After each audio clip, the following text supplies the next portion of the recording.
साथियों, आप सभी का स्वागत है एक बार फिर आज की इस वीडियो में। आज हम बात करेंगे क्लास 12 की जो हमारा HTML की हस्तियाँ का जो पहला पार्ट चल रहा है उसको और अच्छी तरीके से आगे बढ़ाते हैं और किस तरह से हमने किस किस के बारे में जानकारी की है वो अच्छी तरीके से प्लेलिस्ट में जाके देखिए दोस्तों। बहुत ही मज़ा आने वाला है। बहुत ही अच्छी तरीके से हमने HTML की हस्तियाँ पार्ट को हम बहुत ही अच्छी तरीके से समझ रहे हैं और आगे तक समझते जाएंगे।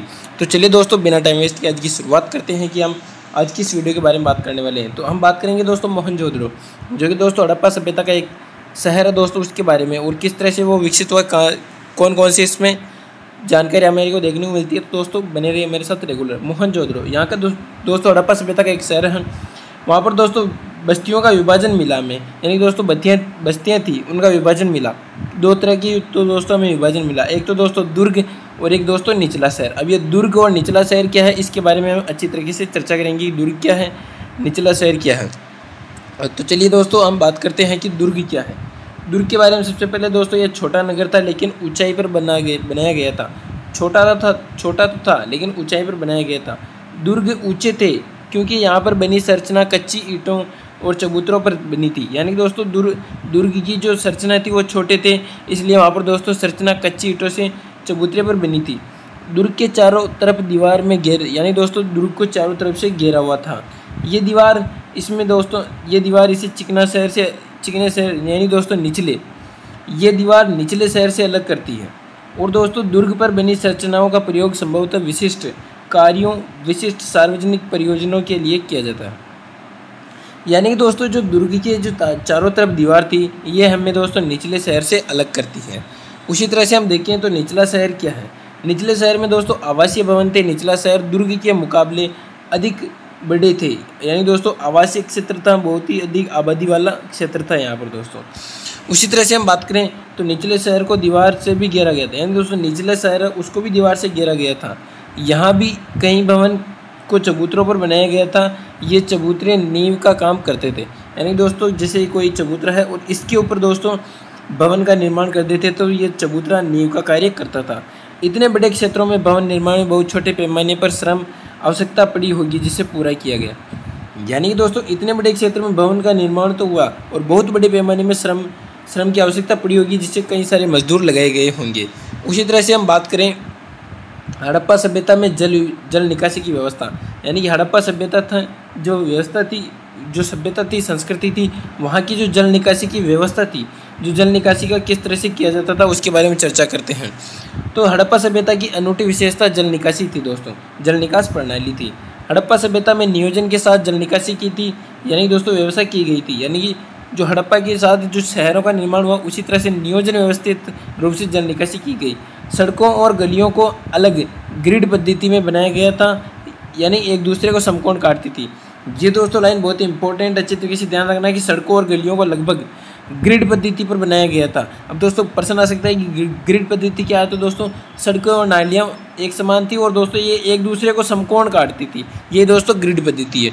उसी तरह से हम अगली बात करें कि हड़प्पाई भवनों को देखकर ऐसा पता लगता है कि कहीं पहले यहाँ नालियों के साथ गलियाँ बनाई गई थी, यानी कि पहले नालियाँ और गलियों का निर्माण किया गया, उसके बाद गलियों को अलग अलग मकान में बनाया गया।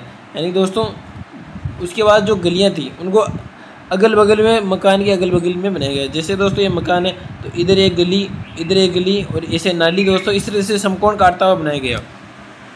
उसी तरह से दोस्तों प्रत्येक गांव का गंदा पानी इन नालियों के जरिए यानी दोस्तों बाहर चला जाता था। ये नालियाँ बाहर जाकर बड़े नाले में, यानी दोस्तों बड़ा नाला था उसमें मिल जाती थी, जिससे सारा पानी जो गंदा पानी है वो नगर से, यानी दोस्तों नगर से बाहर चला जाता था। उसी तरह से दोस्तों गृह स्थापत्य कला क्या है दोस्तों, वहाँ की जो घर व्यवस्था थी, जो भवन व्यवस्था थी वो किस तरह से थी, किस तरह से भवन का निर्माण किया गया था उसके बारे में चर्चा करते हैं कि गृह स्थापत्य कला क्या थी हड़प्पा सभ्यता में। तो मोहनजोदड़ो के जो दोस्तों निचले शहर में आवासीय भवन है वो यहाँ दोस्तों आवास में एक आंगन और उसके चारों ओर कमरे बने थे। आंगन यानी दोस्तों खाना बनाने के लिए कताई करने के लिए, यानी दोस्तों कताई करने में काम में आता था। कौन दोस्तों, आंगन, खाना बनाने में और कताई करने में। यहाँ दोस्तों एकांतता यानी दोस्तों प्राइवेसी को ध्यान में रखा गया।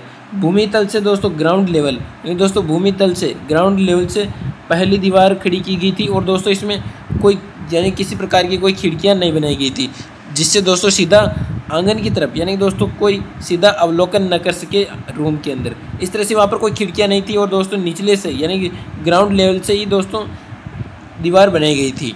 उसी तरह से दोस्तों देखिए, मुख्य द्वार से कोई घर के अंदर आ सकता था, यानी दोस्तों अंदर, यानी मुख्य द्वार से कोई घर के अंदर या आंगन नहीं देख सकता था, यानी दोस्तों मुख्य द्वार उससे कोई देख नहीं सकता था।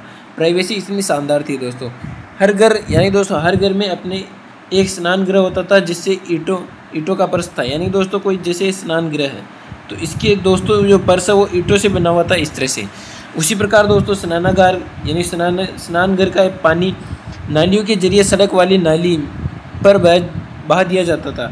और कुछ घरों में दोस्तों छत पर जाने के लिए सीढ़ियाँ बनाई जाती थी और कई घरों में कुछ भी मिले हैं, यानी दोस्तों कई घरों में तो सीढ़ियों का प्रयोग किया गया था, यानी दोस्तों।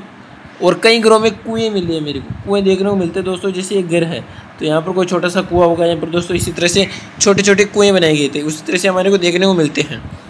कुएँ दोस्तों एक कमरे में, यानी दोस्तों ऐसे कमरे में बनाए जाते थे जिससे बाहर आने वाले लोग भी पानी पी सकते हैं, यानी दोस्तों जैसे कोई ये मकान है और ये जैसे एक कमरा है तो यहाँ पर दोस्तों कुआं बनाया था जिससे कोई बाहर से आने वाला व्यक्ति भी इससे पानी पी सकता है।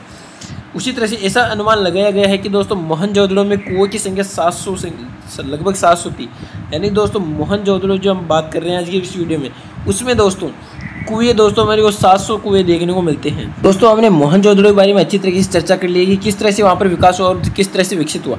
अगली वीडियो में इसी तरह से हम नेक्स्ट जो हमारी क्लास रहेगी उसमें ईंटें बन की हस्तियाँ को और आगे बढ़ाएंगे और दोस्तों बहुत ही अच्छी तरीके से लेवल तक लेकर जाएंगे। अगर आपको इस क्लास की PDF चाहिए तो टेलीग्राम से जुड़िए। अगर आपको किसी प्रकार की समस्या है तो इंस्टाग्राम पर अपनी ज्ञानधारा पर मैसेज करिए, आपको रिप्लाई मिल जाएगा। तो तब तक के लिए मस्त रहिए, स्वस्थ रहिए, पढ़ते रहिए। धन्यवाद।